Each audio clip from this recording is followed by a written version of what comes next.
About that today. We'll look at it. I didn't even get the answer to the bell. So Did you good? let's actually look at that first, and then we'll go over to the bell ringer that I just collected. I don't know if you noticed, if you didn't get to all the questions yesterday in the exit slip, you didn't notice this, but the bell ringer you did today was the second part of the exit slip from yesterday. And once again, I do want to point this out. We have, once Gerald gets up here, 17 of our 29 students. If you miss a day of school, please make sure that you don't fall behind. If you miss 3 days of school, that was the equivalent of 6 days on the period system. That's a lot of learning that you're missing, right? We have a 3-day weekend, so take advantage of the resources that I post online. So I will post the resources onto Schoology, like the slides, the paper copies of things on Schoology. Usually the night before. I forgot to do Thursday until last night, but usually the night before. And then I post the YouTube videos before I leave school, right? I haven't gotten the timestamps for yesterday yet. I'll do that during enrichment today, but I always get those videos up before I even leave, at least indicating which one was the first part, which one was the second part of the day.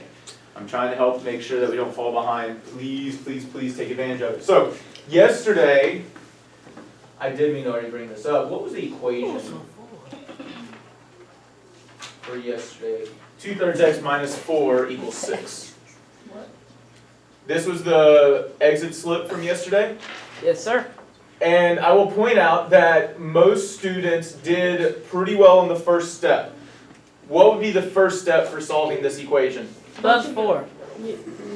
We go with adding 4 here? Yes, sir. And so I want you to see this because this is what I'm looking for when you put it into the calculator is this is what you were given. Step 1 should have shown this. You can't add vertically like you're used to, right? Y'all are used to just doing plus 4 on both sides, and that's shorthand. But literally what you're doing is you're just adding 4 on the left-hand side and 4 on the right-hand side. Okay. That's all you had to do in the calculator to show it to me. And remember, the whole point is that these are inverses creating the additive identity of what? 0. 0.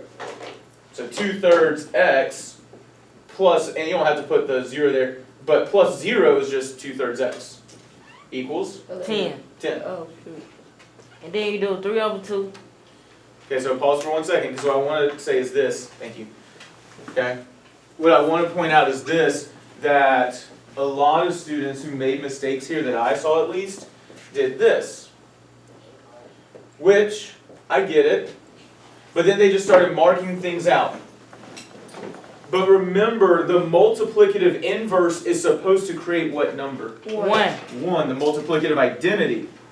What's 2 times 2? 1. Oh, 4. What's 3 times 3? 9. 9. Does that create a 1? No, sir. No. And so we want to pay attention to this. This is why I bring up the idea of the identity. You can jump back into your normal group. I know it's not your seat that you've been in is taken. Yeah, I was gonna do that once we got back to you. Okay. Okay. So 4/9 there is what some of us would have gotten if we had paid attention to it. We got to pay attention. The multiplicative inverse needs to be the what? 3/2. 3/2. The opposite, the flip. Not opposite. The word is reciprocal, and it's not 3/2. We want to say 3 divided by 2. okay. And I know that y'all think I'm crazy for it, but it will help you long term in so many different ways. I'm always thinking about the future, not just short term. So notice now there's a few different ways to see it, but what's 3 times 2? 6. And what's 2 times 3? 6. And 6 divided by 6 is 1. 1. And Right? then we give you 1x equals But I thought you were supposed to go across. That's what I did. 3 times 2 is 6. 2 times 3 is 6. But No, either way no, you- I'm talking either way about you 3 do- times 3. Oh, so That's what I hold thought. on. The other way to do it is to pay attention to your factors, and that's another reason why we don't want to just think of it as a cross, because a lot of us are going to think it's cross multiplying, and it's not. Notice you just literally multiply straight across. Or what is this symbol right here? Division. So what is 3 divided by 3? 1. Is that what you're thinking about, Anthony?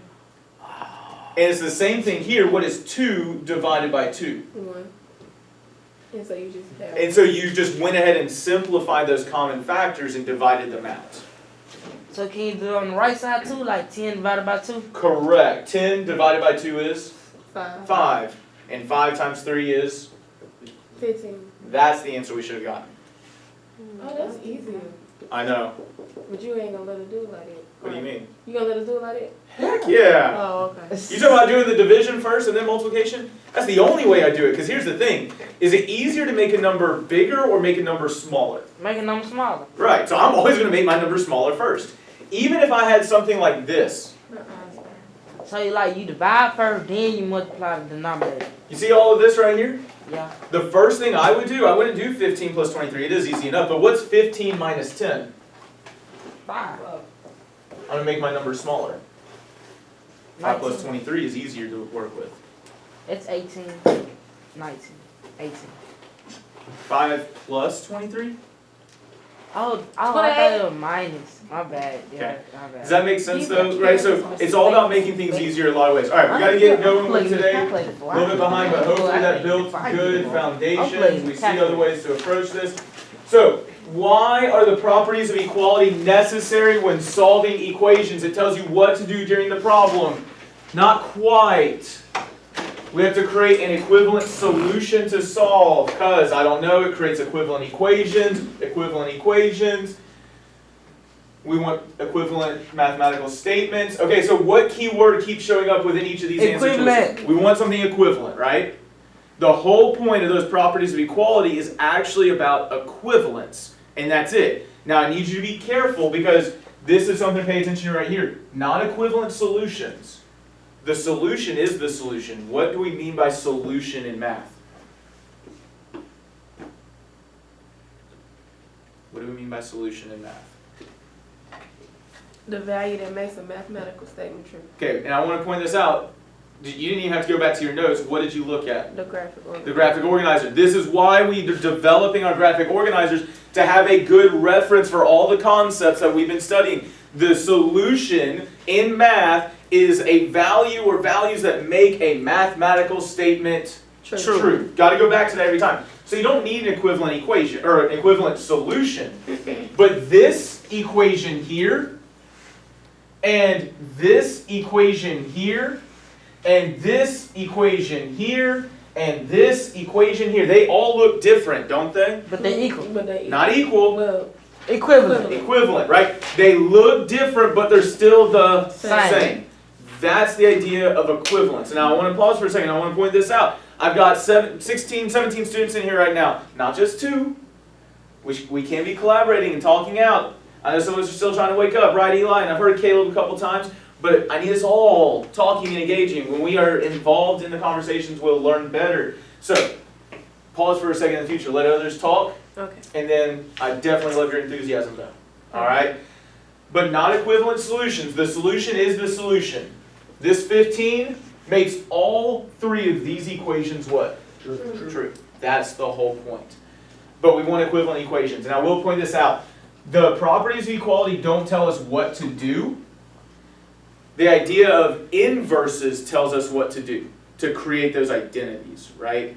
But then we have to use a property of equality. We have to do it to both sides to make sure that the equation stays True. The same. the same. So what's that mathematical word? Equivalent. Equivalent. Thank you, right? All right. So what defines a linear function? I've got repeated addition, additive rate of change, a slope. Okay. This number 2. This is the second one, right? All right. Okay, so a couple of details I want to point out. Linear functions do have straight lines on what representation? A graph. Is a graph the only way to represent mathematical ideas? No. What else do we have? Got a table. Tables. Chart. So tables are what you would traditionally think of as charts, right? Tables are how we organize data and organize the numbers. Can you use a circle? No, you can't. Can you What? use a circle bar? Or no? So that's how we would represent data, but that's still a graph, right? So tables, graphs. Equation. And they an equation. Grouping. So these are bags of 4 gold coins, something more of what you would do in an elementary school, but what am I doing? I'm drawing a picture. Pictures can be helpful in making sense of mathematical ideas as well. So we have tables, we have graphs, Stories? we You have, stories you want? say again? Stories. Stories, right? That's what we started to look at yesterday, was that verbal representation of mathematical ideas. So they're called verbal representations, where we have stories or context. We have graphical representations, tabular representations, pictorial, but we're missing the biggest one that I know you know, equations, right? The algebra of things, right? These are all different ways to represent math. So is it enough to just say that a linear function is a line on a graph? No. No. So what is the thing? What idea up here is it that connects linear functions? Repeated addition. Repeated addition. That additive rate of change is what makes it linear. We should have written about this on our graphic organizer. And so what's another word for that repeated addition? It's up on the board. Linear function. So additive rate of change defines a linear function, but there's a name for that additive rate of change. A slope. Say it again. Slope. Slope. Our slope is the pattern that we are looking for, right? And as a reminder, how do we calculate slope? Is that slope? No, that's slope. Well, that's That's y-intercept. yeah. Okay, so we want to remember, what symbol do we regularly use for slope? Alphabet. So what is f of x? That's our That's our function. function I don't know. notation. Thank Function you, right? notation. That f of x is our function notation. And as a reminder, because Miss Courtney pointed this out, I do want you to notice that it's important to note that the f of x is the output, just like my y is my output.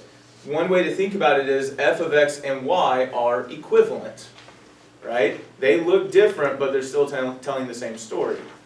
With function notation, I can just see my input and my output at the same time. Y is just the output. But I want you to remember, like, you got to know which symbol up here is defining slope or represents slope. Not mx. B. Y. Just what? Say it one more time. M. Just the m. Oh. It's important to notice that distinction because x is a variable, m is the slope, and remember what's happening between the slope and the x. They're being. Multiplied. Why is it important that they're being multiplied? Because that's how you get close to M. What is multiplication? Repeated addition. And what defines a linear function? Repeated addition. Repeated addition, right? That's why that's my slope, because that's my additive rate of change. Remember, that's why I also showed you can write it this way as a plus bx. In this form, which symbol is my slope? B, because I am multiplying. That's my additive rate of change. Right? Multiplication is repeated addition, so you got to pay attention to that. But how do we calculate just slope? What you mean? How do we calculate slope? Ain't it something like rise over run? Say that one more time. Rise over run? Say that one more time. Rise over run. No. Say it one more time. Somebody else want to Rise help him out? divided by run. Thank you. Rise divided by It's the run. same thing. No, it's not. Okay? Because here's the thing. I know you see it and think of it as the same thing, We'll go but see I'm how. trying to get you to recognize that that's not just an over thing, that's a mathematical operation. What does that fraction bar indicate? Division. Division. Because slope is a ratio, rise to run or rise divided by run. Now, as a quick reminder, you've seen another formula for slope before. Does anyone know what I'm referring to? Start it off, but don't finish. You can also calculate it this way. Y squared, x around Minus y. Y. Yeah. Notice, hold on. Notice how it's a subscript, so it's not an exponent, right? Exponent would be up. Subscript, so y sub 2. It is divided by x squared minus x. Okay, I gotta caution you again. I'm still hearing x squared, x sub 2 minus x sub 1. The difference is I'm not squaring the x, it's just telling me which x I'm dealing with because I have 2 different points. Oh yeah. Okay, there's a slightly easier way to remember it even than this though. So there's 3 different ways that we can traditionally write it. This is a Greek letter delta, but if you've seen it before, does anyone know what that triangle indicates in math and in science? Something. Something, yeah. Oh, It just means the change. Oh. If I do y2 minus y1, aren't I finding how much the y changes? Mhm. So it's easier to think about it this way, the change in y. If I find x2 minus x1, all I'm trying to find is the change in X. x. That's it. And so, and we actually need to get into today's lesson, so we'll do that soon. But the reason why I go with this is, how many of us have flipped our x's and our y's before, or we've flipped the order in the numerator and the denominator and it's messed up our answer? I have. If you're saying you haven't, you're a liar. Yeah. And what I mean by it is, you've probably forgotten it, but at some point you have. You All right? did. You did. Shut up. It's okay, even if you didn't. Most people do. So I want to point this out. If you look at it this way, change in y and change in x, how much is my y changing? 6. Am I adding or subtracting it? Subtracting. To go from 1 to 7? You added. So my change in y is 6. Let me just change in y divided by change in x. So change in y is 6. To go from 3 to 5, You added. 2. Yeah. I'm adding 2. So my slope is 3. That's easier than having to do y2 minus y1 divided by x2 minus x1. Wait a minute. Where you get 3 from? 6 divided by 2. Oh. And that's again why I don't want you to think of it as 6 over 2. It's 6 Divided. divided by 2. It's 3. Oh, okay. Make sense? Yeah. Okay. Yeah. Questions? No. Too much math already? Mm-mm. My Some of us. brain hurt. It's okay. You only have another hour of math. Yeah. Alright, let's get started with today's lesson though. Remember, a lot of times it's your mindset, and I know that at times I'm going to expect a lot out of you, but remember, math and school is just like working out. If your brain isn't hurting or sore, you're not pushing yourself, you're not growing and learning. This morning I went and worked out, and my body hurts right now. Legitimately, my legs kind of feel like jello to the point where when I'm walking around, I'm like, well, am I going to finish standing up? Okay. Take you out like right now. I want to sit down. I'm good. I'm good. I'm here to help y'all, so I need to be standing and moving. All right, so as a reminder, what is math? I'm going to Patterns and relationships. study of patterns and relationships, right? So, Kylie Dunn, what do mathematicians do with patterns and relationships? They notice, describe, and generalize. They notice, they describe, and they generalize. We are getting to our first set of real functions with what we did yesterday, and that is where we really start noticing patterns and relationships, which is why we need our graphic organizers. I'm not going to collect the graphic organizers till the end of class. I am about to come by and get your math literacy, so I have math literacy stacked up and off to the side.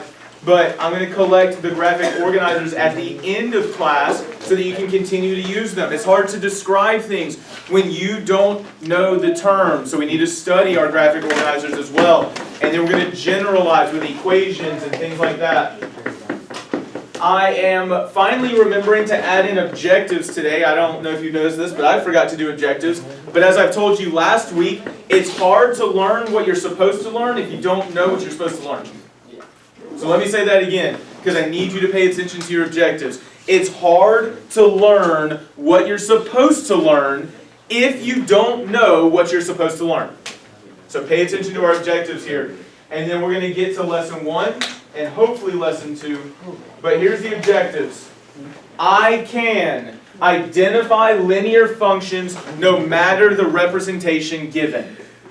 You need to be able to identify linear functions, which we already talked about in the bell ringer. What defines a linear function?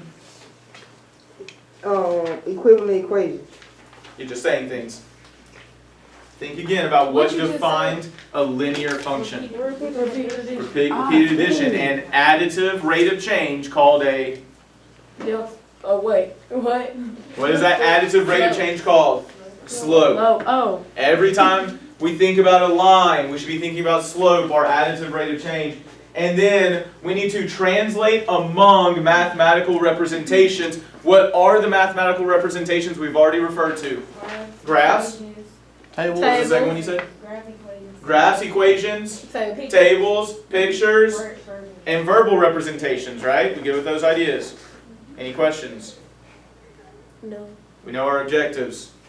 We know what we're trying to learn. Do we need to write that down? The objectives, you don't have to, just keep them in mind. If you want to, you can. Maybe I'll give you time to write them down in the future, but we gotta get started. So, we already talked about this, right? Additive and multiplicative inverses. I actually thought I already took this slide out. Yesterday we started writing functions. They the last Here under number 4, hopefully, say again. My bad. Okay, hopefully on number 4, you wrote some notes about how we developed that linear function. You also put it on your graphic organizer yesterday so that you can use it as reference in class today. And we started on this number 5 yesterday, I believe, and if you weren't here yesterday, you need to talk with your group to see what they came up with. We started coming up with a real-world verbal description that puts a context to the data, right? We have a table here. First things first, we need to do what with this table? Find the pattern. So we need to notice Notice a pattern. patterns and relationships, right? That's where mathematicians are. They're noticing things. Once you find your pattern and relationship, you're supposed to create a verbal description that puts a context to the data, create a graph, and an algebraic function that represents the table as well. Now, we are going to share out the stories that we created later because I loved some of the stories that I heard students coming up with. Straight up. I'm going to be coming around checking on the work that we're doing, checking to see how we are growing and how we are learning with these things. But if you finish number 5, are you going to stop? No. No. Keep it going, okay? Once it seems like everyone's finished through number 6, we will have a whole class discussion. But let's get to work until then. Any questions? Yes, Jenny. Yes. Yeah, 100%. Makes a lot of sense. Yes, sir. So big. Okay, I'll come over in just a second. Any other questions before I release you? Yes, sir. Huh? After I talk to them? Okay.